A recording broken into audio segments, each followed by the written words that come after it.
Someone said, when we depend upon organization, we get what organization can do.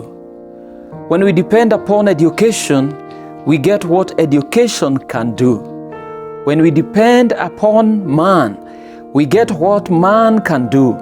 But when we depend upon prayer, we get what God can do. Psalms chapter 50 verse 15. The Bible says, call upon me in the day of trouble. I will deliver you, and you shall glorify me. If there is something that God wants us to do, me and you, is to go back to our place of prayer. It is Martin Luther who said, it is a good thing to let prayer be the first business in the morning and the last in the evening. Guard yourself against such false and deceitful thoughts that keep whispering, wait a while. In 1 hour or so I will pray. I must first finish this or that. Thinking such thoughts will get away from prayer into other things that will hold us and involve us till the prayer of the day comes to nothing. For Jesus and the apostles, the work of prayer demanded significant amount of solitude. In the morning, while it was still dark, he departed and went out to a desolate place, and there he prayed. Jesus, the Son of God, treasured prayer so much that he could always, every day and every morning, find a place to offer his prayers. The apostles said, we will devote ourselves to prayer. Apostles were saying this, no matter how urgent the pressures upon us to spend our time doing good deeds, we will give our time to the chief work, which is to persist in prayer. We will not waver or turn aside from the work of calling upon God. Brothers and sisters, fight for your life in prayer. Fight for time to feed your soul with being quiet in the presence of God. There are times when prayer is a delight to your weary soul. There are times when prayer is meeting the enemy face to face to take by force the things which by God's promise are rightly yours, by which Satan will keep us from having. There are times when we must less so in prayer as did Jacob. And there are times when the answer is slow in coming. But trust me, it's on the way. Like Daniel, who had to wait for 3 weeks for his answer. God is faithful.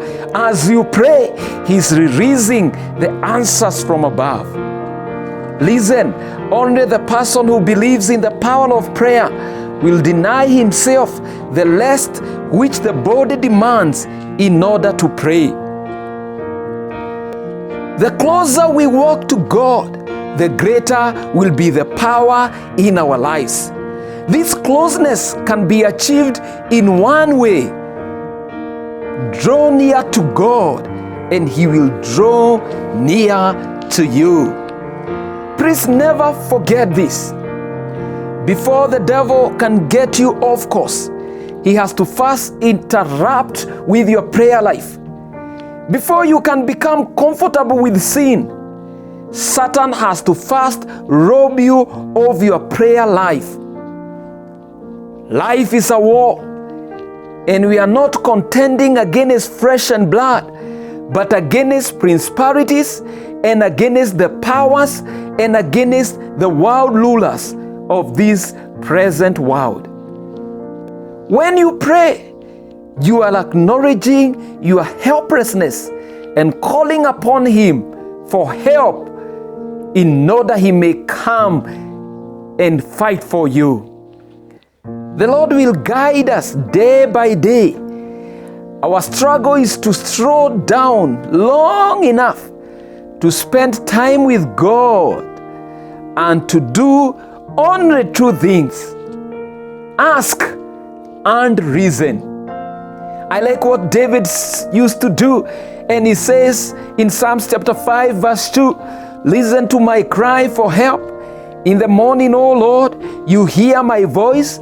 In the morning I lay my request before you, and I wait in expectation."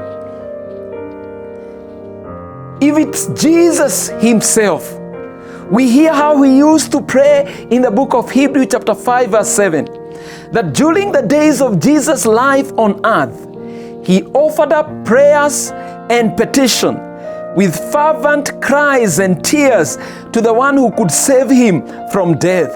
And he was heard because of his reverent submission. Jesus believed so completely in the power of prayer that right now he's praying for you and me. As I conclude, one preacher on his deathbed, he was asked what he could have done differently. And this is what he said: "I wish I had prayed more, because everything I prayed, God has answered me."